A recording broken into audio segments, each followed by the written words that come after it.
This is Guardian Radio, your station for up-to-the-minute news, intelligent, interactive, and engaging conversation. 96.9 FM. The views and opinions of the hosts and guests are their own and do not necessarily reflect the position of the management and staff of Guardian Network.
This morning, and welcome back to Guardian Radio 96.9 FM, your station for fresh news, smart talk all day. I've got a full show this morning. Joining me is Senator Darren Pickstock, and we will be taking a walk through the recent national address, discuss the new composition of the cabinet. I'm very interested in the rationale behind the composition of the ministries, right? We have a number of new ministries before us, and I've got some questions, but I'm also very interested to hear from a senator's perspective what the next 2.5 years of a Davis administration is going to look like in the Bahamas. But I got a lot of housekeeping to get through. Before we get there, first of all, I got to say happy birthday to my good cousin, Gia Bailey Poitier. I just need you all to know that Gia is preparing to step into the role of the number one Mitchell.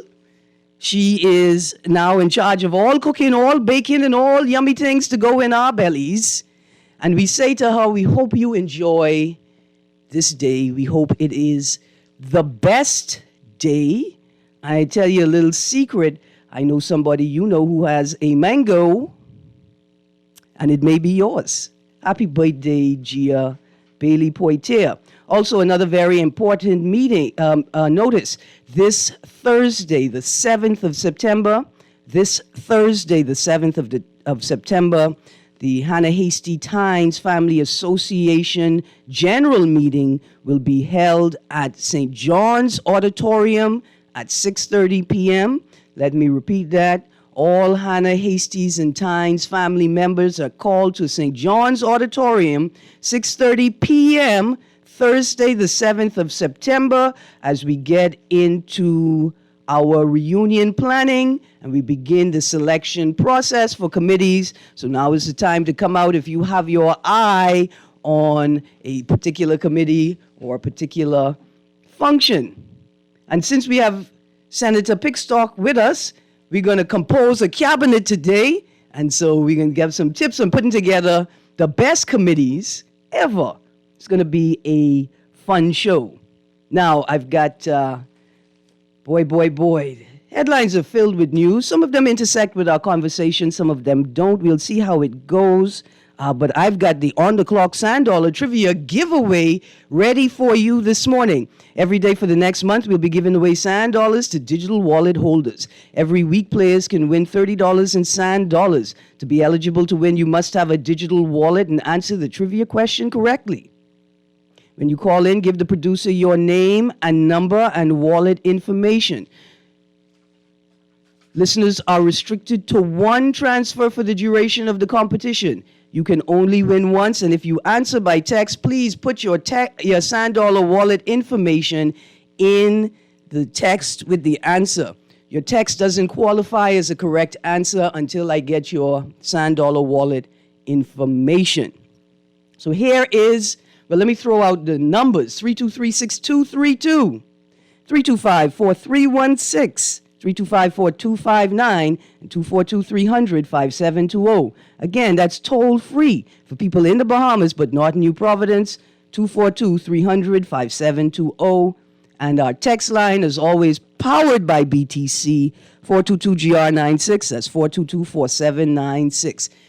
It's back to school time. I know this because traffic was backed up all the way past Blair at 9:25 this morning.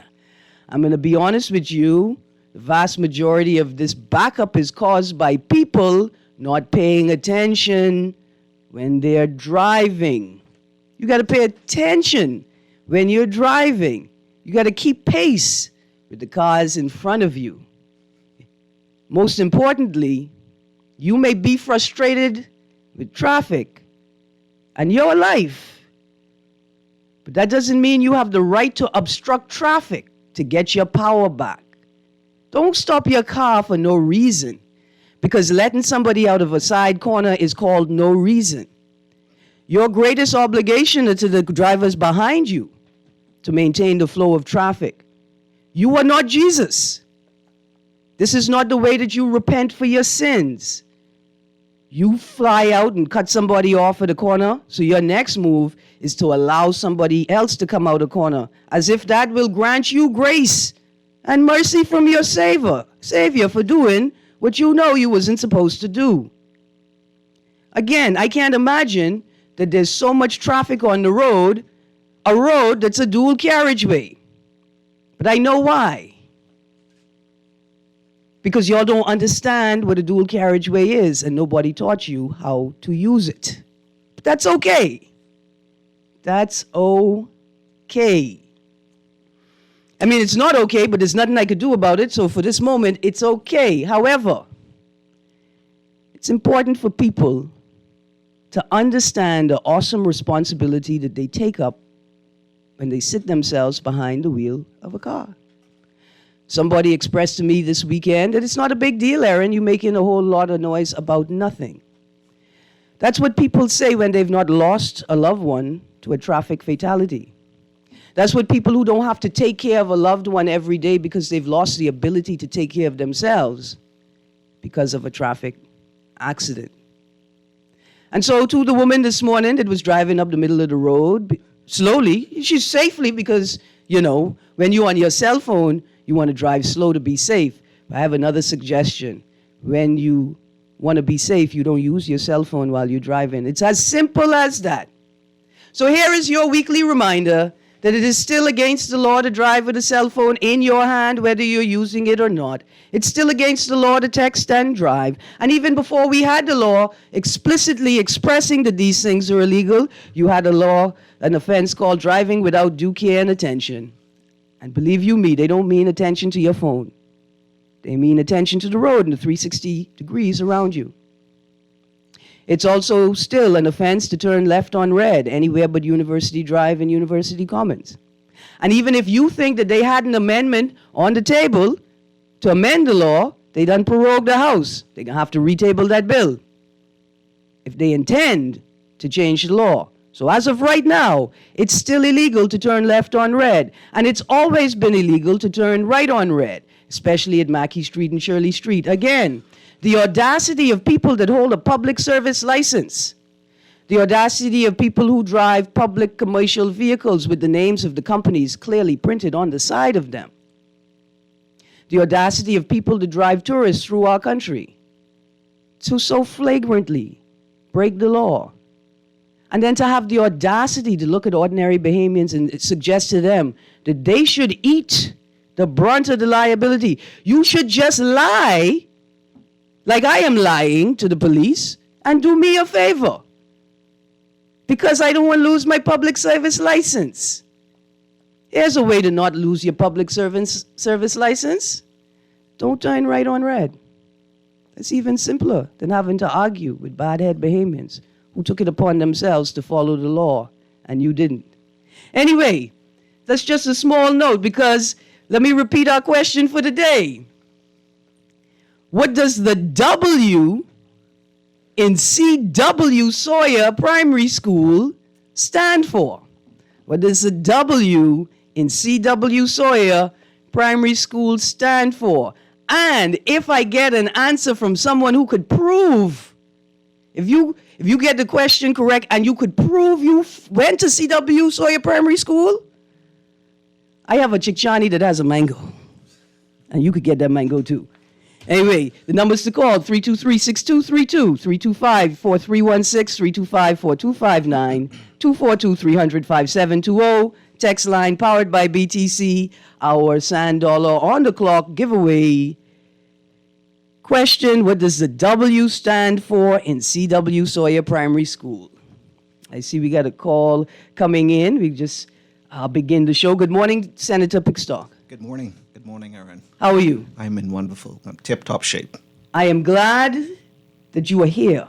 Yesterday we had a very heavy conversation about the national address and the shift in cabinet, the new composition of the cabinet. I'm glad that I have somebody who is a part of the political machinery here today and the Davis administration to walk us through what we heard and what we didn't hear, right? Sometimes things are said between the lines.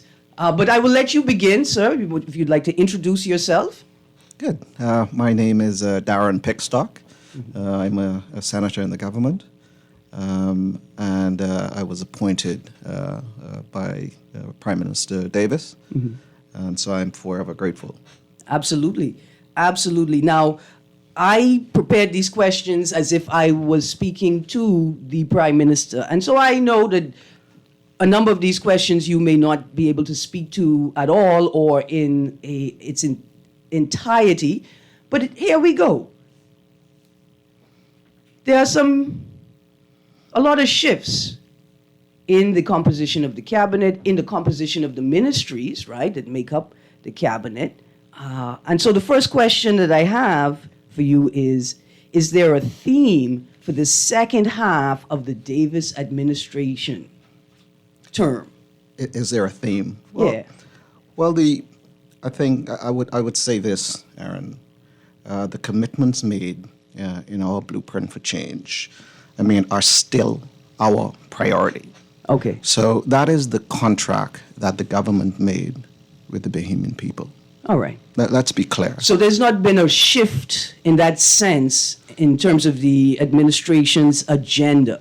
We're still focused on the commitments made in the blueprint for change. And that's by creating more inclusive economy, Erin. Mm-hmm. That's investing in our people, which is most important, and promoting Bahamian ownership. Right? That's the overall arching theme of the blueprint. Absolutely. That is still our priority. Is there a place where citizens, ordinary people, even interested foreign investors could go to see this commitment or this plan or this mission statement manifested through policies? Is there a place where the successes and initiatives referenced in the national speech where we could go and take a look at documentation about those issues, crises, areas, even new industry, development of new industries? Mm-hmm. Well, there are a number of places that you can go. The OPM website is very active. Mm-hmm. You also have the ministry, the investment, tourism, aviation, and investments. Their platform, again, too, very active. You can go on the Ministry of Economic Affairs website again to see exactly. All of the ministries have their respective website as well, mm-hmm. that you can go on to see exactly what is happening in the respective ministries. These are very active websites, and they're up to date. And so I would encourage people to look at them, to look at the policies of the government and to see what the government is doing. Absolutely. There's been a new ministry, a new reshifting, right? Mm-hmm. Social services, information, and broadcasting mm-hmm. Being led by the Honorable Obadiah Wilchcombe, right? That's right. Will that new information portfolio, or will information and broadcasting portfolio have a function or take on the role of organizing,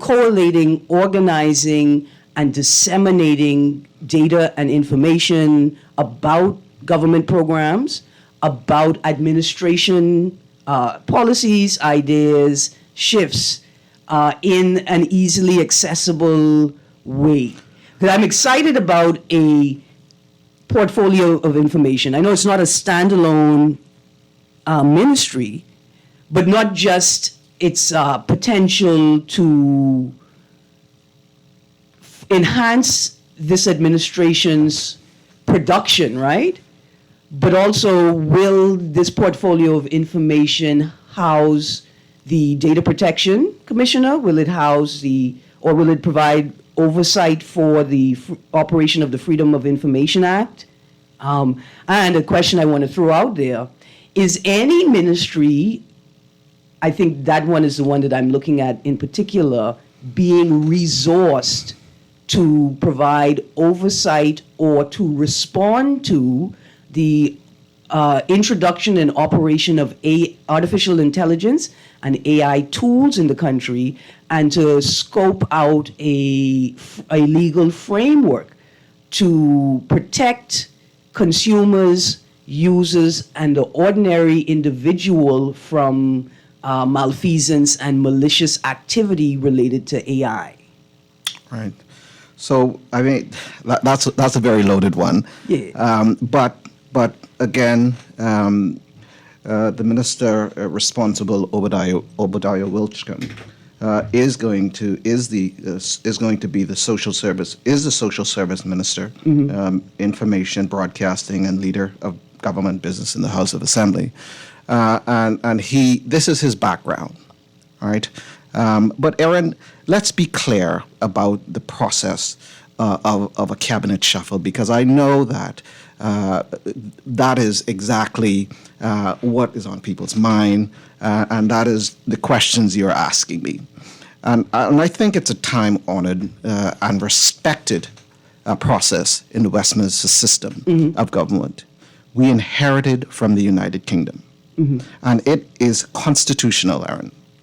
Just last week, as a matter of fact in the UK, the Minister of Defence demitted office for personal reasons, and a new minister had to be named to replace the outgoing minister, and thus causing a reshuffling of the cabinet. So my point here is this is not unusual. Yeah, it is not unusual. Oh yeah, and I don't think anybody's questioning whether it's unusual or not. Give me a second, producer. Let's go to a break for a second, please. It's not a matter of whether it's unusual or not, although some people out there are questioning it. Absolutely. I think what people are more concerned about is the lack of information regarding the rationale behind the cabinet shuffle. And at this time, producer, let's go to a break. When we get back from the break, we're going to continue this conversation. Yes, it's a good conversation. Because let's clear that up. It's reasonable to have a cabinet shuffle, but it's also reasonable for us to want to understand why the cabinet shuffle and what's the rationale behind the changes, because it helps us as citizens prepare ourselves to better support this particular policy shift or administrative shift. I think there's a simple answer to that, but after the break, we'll get right to it. Okay, thank you. All right. We'll be right back, guys. Stay tuned. 96.9 FM.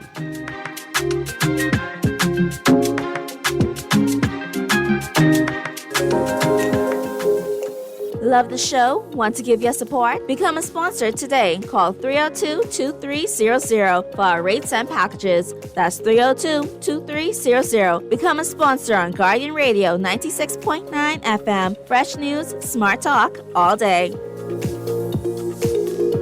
Always on the go? Missed the show? You can now listen to Guardian Radio talk shows anytime, anywhere on Spotify and YouTube by searching Guardian Radio 96.9 FM or by entering the name of your favorite show. You can also listen by logging on to GuardianTalkRadio.com and clicking on the podcast tab. Guardian Radio, continuing to provide you with fresh news and smart talk anywhere, anytime, all day. This is Guardian Radio 96.9 FM. Fresh news, smart talk, all day.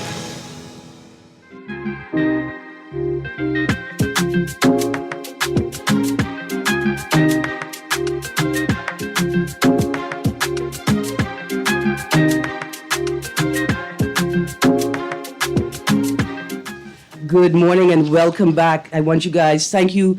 We had to take a little short break just now. I see I've got a caller on the line. Guys, you are on the clock. I'm on the clock. I've got Senator Darren Pickstock in studio, so I got to ask him as many questions as possible while he's here. Good morning, caller. Good morning. Good morning. You called to answer the trivia question? Yes. I am ready for you, ma'am. Is it Walpole? Yes, it is Walpole. Walpole. Yes, ma'am. The W in C.W. Sawyer Primary School stands for Walpole. Thank you very much. And you gave the producer your information?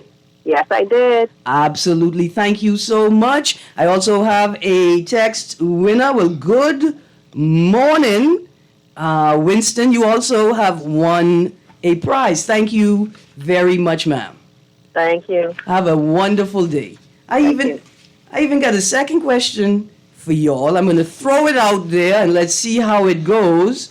And you may notice a theme and a trend, so you could start preparing yourself for the questions because they're going to be the same theme all week. Second $100 trivia question for the day. What does the H stand for in Preston H. Albury High School? What does the H, and it don't stand for Habaco or Harbour Island. It don't stand for that. Good morning, everyone. The numbers is called 323-6232, 325-4316, 325-4259, and 300-5720. Okay, let's get back into it because I got tons of questions about the rationale behind the selection of ministers for particular ministries.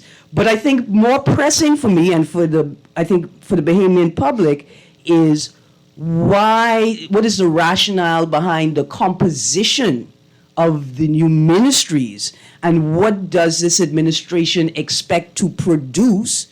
Is it do they think that combining these ministries or sectors in this way will enhance their ability to govern and administrate in these spaces? For instance, I'm excited to see a new portfolio called energy, right? I think that separating BPL from utilities suggests a new approach to management and the operation of the energy sector.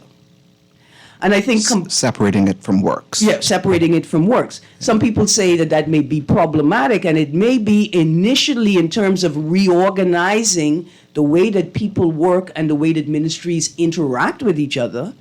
But I think that by framing the sector in this way, we create a more effective environment for management and for reform.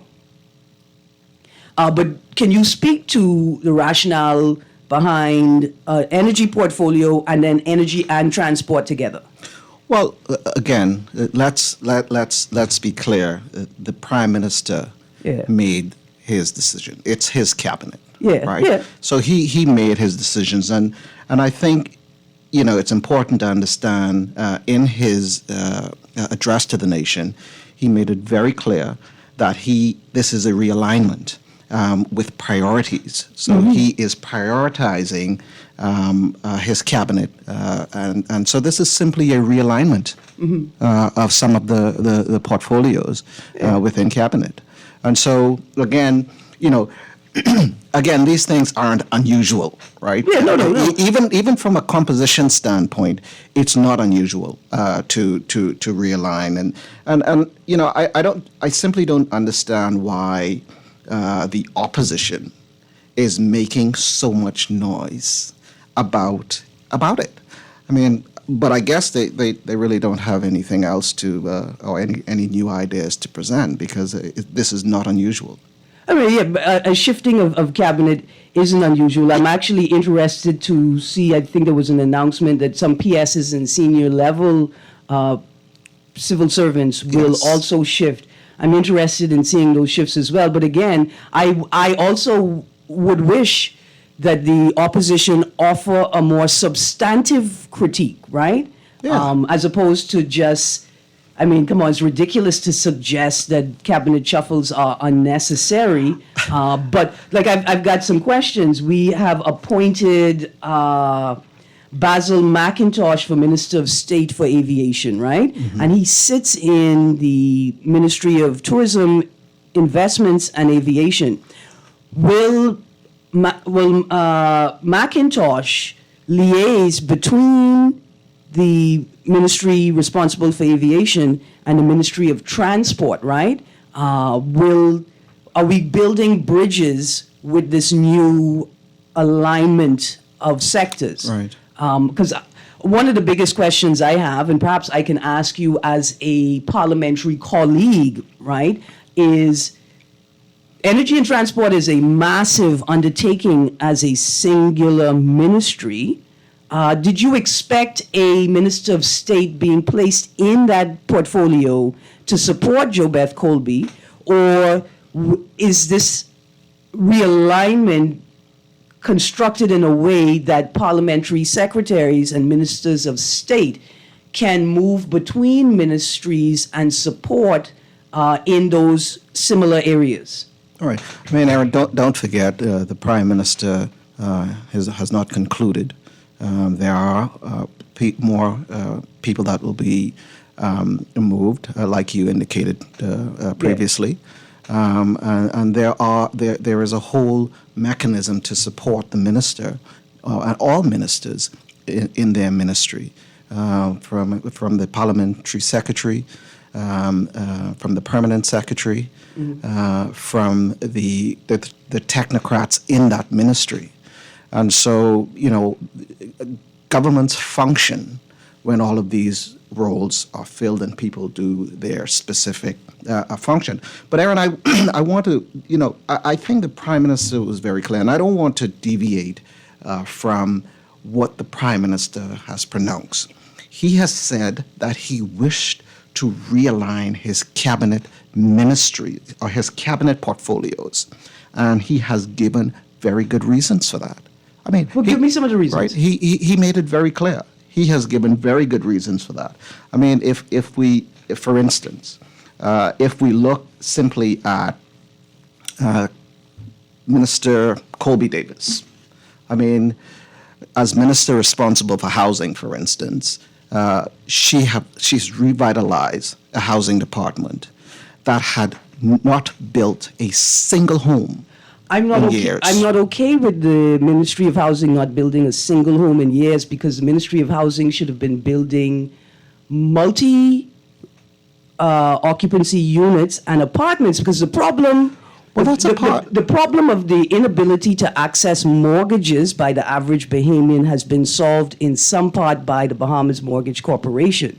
But a larger housing crisis looms, and many of us expected the focus to be on lower income individuals who are never even attempting to get a mortgage and require a different residential structure. Some people, their employment status and their economic status render them paying weekly rent. Some people are able to pay monthly rent, and some people are limited to renting but are able to pay, to engage a yearly lease. Is there going to be a shift in the second half of the administration to a housing program that seeks to provide affordable access to housing for those who are most vulnerable to homelessness and to being unhoused? Well, I think that it is very clear that housing is a challenge in the Bahamas. I go as far as to say crises. Yeah, it's not a secret. But to be in government for 4 years, Erin, and not build one single home is a disgrace. We can't get around that fact. And we have to recognize that in her ministry, Minister JoBeth Colby has gone through and built multiple subdivisions throughout the Bahamas and low-cost, affordable housing for the less among us. Before I go to this call, producer, you could turn when the numbers red. Would a more effective strategy be to focus on stronger regulation of the private home construction and home development, residential development market, so that they can better accommodate Bahamians and focus energy on apartments, tiny homes, and creating a model for tiny homes in a hurricane zone?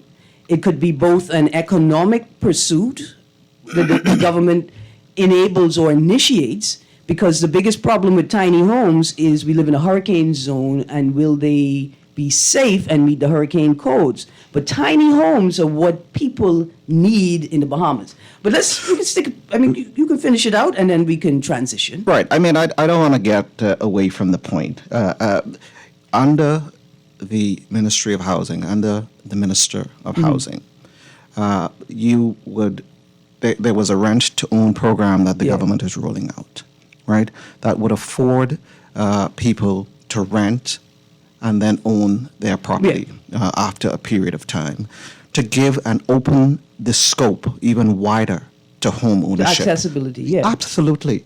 We cannot get around the fact that the Minister of Housing, in her short term as the minister, have launched Pinecrest, Renaissance Developments, Renaissance at Carmichael, and other developments throughout, even the Family Islands.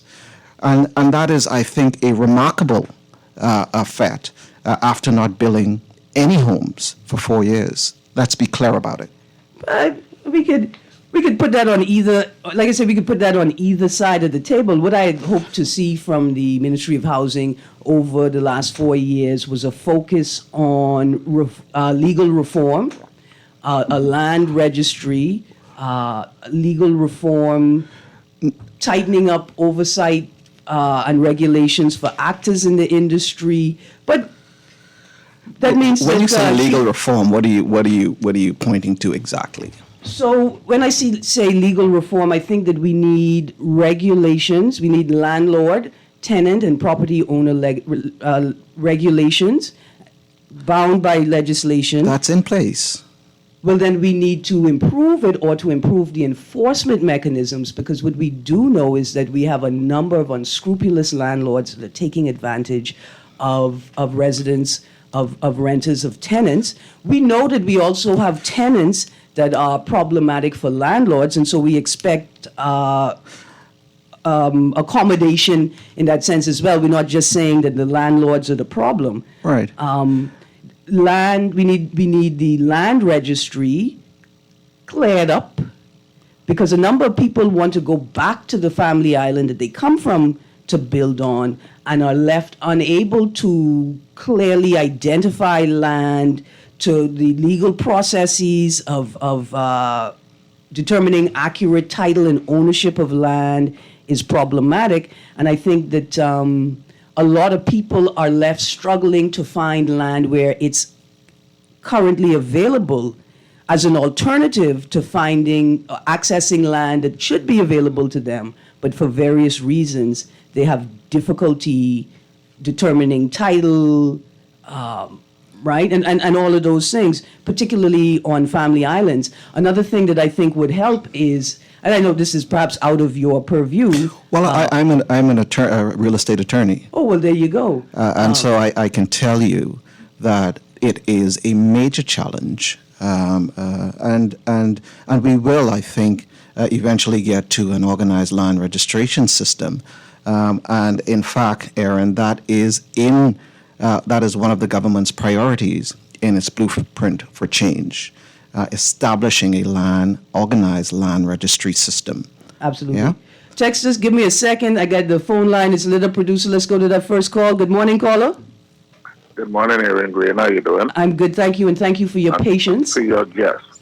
But when it comes to housing, what I don't understand for the life of me, in Nassau, we only got so much land. Yeah. You understand? Only so much 50 by 100 you could carve up. Uh-huh. What happened to green spaces with nice high-rise apartment complexes or building complexes? Why don't they go to that? Like how Freeport has the house models where you can get 200-300 persons in a building complex, right? Mm-hmm. But what I really call for, I often hear parliamentarians that say that the Davis government or his cabinet, technically, I mean, truly speaking, it's not his cabinet, because the word democracy comes from the Greek word demos, kratos, which means people, and kratos means rule. Mm-hmm. I mean, it's the people's government. It's the people's cabinet. Mm-hmm. You know, we have bastardized the Westminster system to the point where we believe in all sorts of things. So we need to get with it and stop saying, Hour. Thank you, caller. Thank you very much. Good morning, caller. You calling to answer the trivia question? Good morning. Hello. Hi. Yes, Erin. Yes. I'm calling concerning a question Matt, I put to you day before yesterday with the Farquharson's estate. Okay, but this is not the appropriate. I'm sorry, caller. I have Senator Pickstock on. Yeah, and I want to say something in reference to him also. Okay, well let's move forward to that. He's saying with the land registry. Yes. That he is a real estate attorney. Yes. But there is no land registry in the Bahamas. The only registration of land is with the Foreign Persons Registration of Land under the International Persons Land Holdings Act. And so there no other register exists? No land registry exists. Okay. I got you. Other than, when you record your land in the record your deeds in the Registrar General Office, it isn't a land registry. Okay. I understand.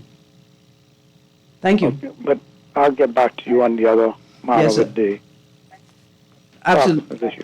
Absolutely.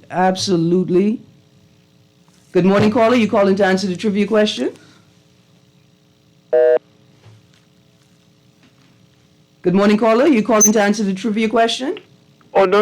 I was just asking a question to the senator. Yes, sir. Good morning. Good morning. How are you? Good, thank you. I heard you mention about building homes more than your last administration. Mm-hmm. What is the reason why they were not able to build homes at that period of time? Just a question. The last administration. Yeah. And also, is it affordable? They say low-cost homes. But what is the breakdown on how much these people have to pay per month? Could they afford these homes? That's the question. 2 questions I have, okay? Thank you, caller. Let me answer the second question first. It's called low-cost housing, but that's not actually what the model provides to you. The low-cost housing, in parentheses, model provides a financing mechanism, right? And that financing mechanism is accessible to people who may not qualify for a mortgage in a traditional commercial bank. Although the name of the program suggested that the cost of the home would be less, really what the mechanism in the Bahamas Mortgage Corporation provides is a mortgage with lower criteria for qualification to get the mortgage. Right. And the first question, if you wanted to respond to that? Can you repeat that question? Is this the first question was a registry. Yeah. The point was the government is trying to get to a organized land registration system. Yes. So I don't think we said that there's one that exists. Oh, I say it all the time. I say that we need to find out where the missing pages for Mayor Gorner and Grand Bahama are all the time, and that may imply to people that there's a formal, structured registry in a form that they expect. So it's probably my fault. Yeah. So, but the call is right. There's No. no land registry that exists other than the land registration system, where when you purchase land and you record, your deeds are recorded. But Erin, I really want to get back to what I see as just a very strange thing with the former administration, and I think we have to remember that Hubert Minnis shuffled his cabinet within 13 months of coming to office.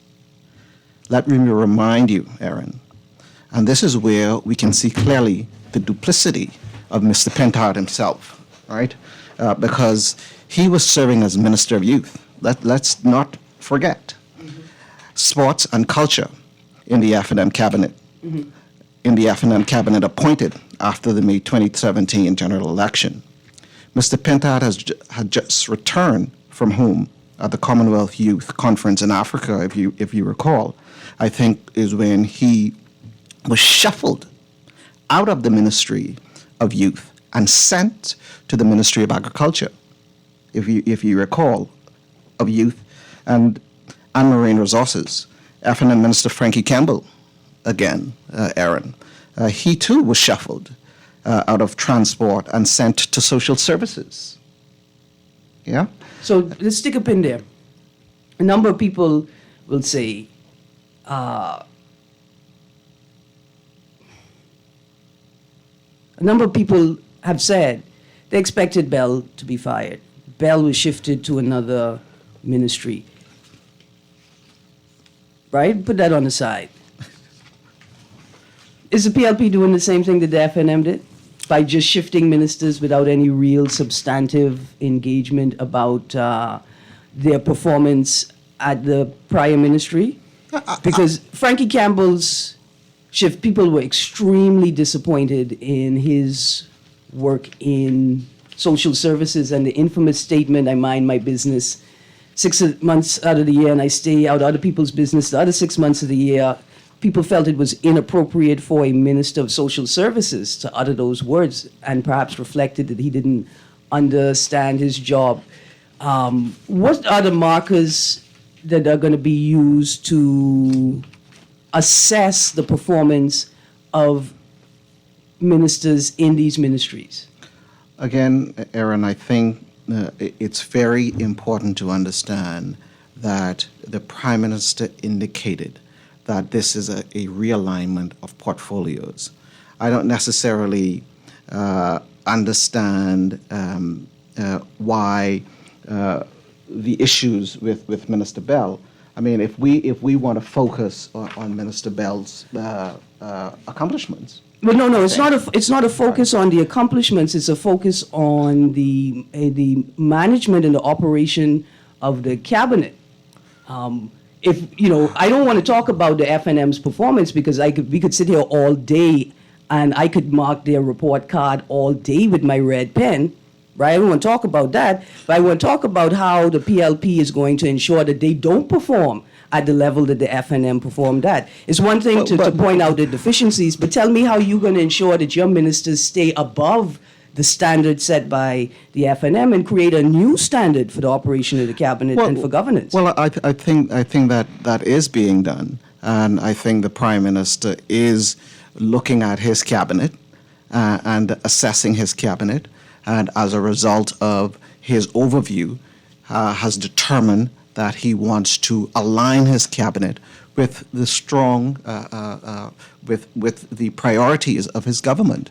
And I think that wherever, look, the Prime Minister is in complete control of his cabinet. Wherever there are things that are not being done, I'm sure the Prime Minister is well versed enough to determine if he needs to speak to a minister or not. But I don't want to digress, Erin, because your question points me to really look at how the minister himself performs in his portfolio, because that's what you're saying to me, right? Like, how is this minister But like, to be honest, performing? what I was saying to you is, let's not talk about the FNM and their performance, because we could equally rate the PLP and their performance. And I think that the bipartisan critique takes away from the strength of the PLP's platform. Don't compare yourself to the FNM. Absolutely not. Absolutely, I'll have a field day in here today making the comparisons myself. But like I said, I'm more interested in the extent to which the PLP can outperform its own ideas. Again, right? Its own commitments. Agreed. Okay, well, let's look at it. Let's look at Erin. Minister Bell, who will be the new Minister of Housing and Urban Renewal. As Minister of Labor and Immigration, Minister Bell recruited record numbers of immigration officers. And we have to go back to it. If you're asking the question like that, we have to look at how the ministers performed in their role, right? And under his leadership, he oversaw record numbers of repatriations, a major issue in our country, led the construction of a detention center and facility in Inagua with capacity for 800 people. We have to look at it, Erin. But we're still questioning the constitutionality of the operation of a detention center in Inagua. In fact, we haven't even been able to have a real conversation about it. And there are constitutional issues that arise, right? And so, what I'm hoping to see in this new administration is a new model of governance that not just supports but encourages greater public engagement and public discourse, right? This conversation, I think, is a great conversation, but it's also one that should be had publicly, right? And so we're having it now, but people are interested in the performance. And the truth is, that some of the things you are preparing to say that people probably don't know. All right. Right? Absolutely. People probably don't know. And we don't ever get to have a critical conversation, right? And when I say critical, I'm talking about critical interrogation as opposed to bipartisan critique, which just seems to be a tit for tat and a back and forth, right? That can be easily deconstructed as a waste of time. But what I'm hoping for in the second half of this term, as we close out the administration, is to see an administration that's prepared to have conversations like these, that's prepared to thresh out and flesh out the issues, and engage public discourse and public critique. And I think, I know, Erin, that the Davis administration are prepared and are having conversations, right, and public discourse on numerous issues that affect the public. This is not a one-man band. Yeah. Right? This is an administration that is seeking consensus. Look, the Bahamian people voted the PLP in to govern, right? And that is what the Davis administration is doing. But can the Davis administration create policy for the people without a real substantive engagement of the people, creating effective mechanisms that are accessible, right, equitably by everyone, to enable the administration to have access to as much information as possible? Okay, I got a list. Let me read through a list of questions, right, that I want to be able to ask anybody in this administration, right? Things that I think people are excited about, but more important, want to understand so that they can prepare themselves to be a part of this administration's work, whether directly connected to the public service or by providing an auxiliary service to support an initiative, an industry sector, right? Community projects. Like, for instance, one of the questions, I wanted to ask you if you could do, was to, after we identify that we've got a portfolio for investments, a portfolio for economic affairs, right? And then there's the Ministry of Finance.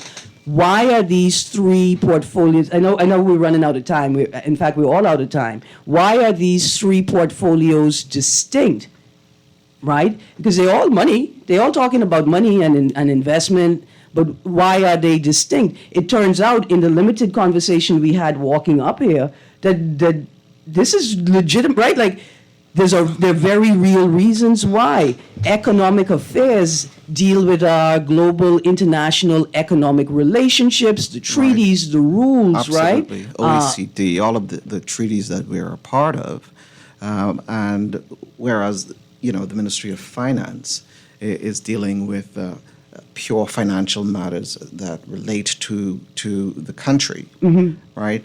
Whereas the Ministry of Investments is focused on promoting the Bahamas as a friendly place to do business, right? And also vetting and approving foreign direct investment coming into the Bahamas. Absolutely. And I think that the Prime Minister, again, has aligned his cabinet in this way to give priority and focus on each one of these particular areas. Right, and I think that that's something that people can understand once it's explained, right? Yeah. As opposed to thinking, well, there's three people doing the same job, right? No.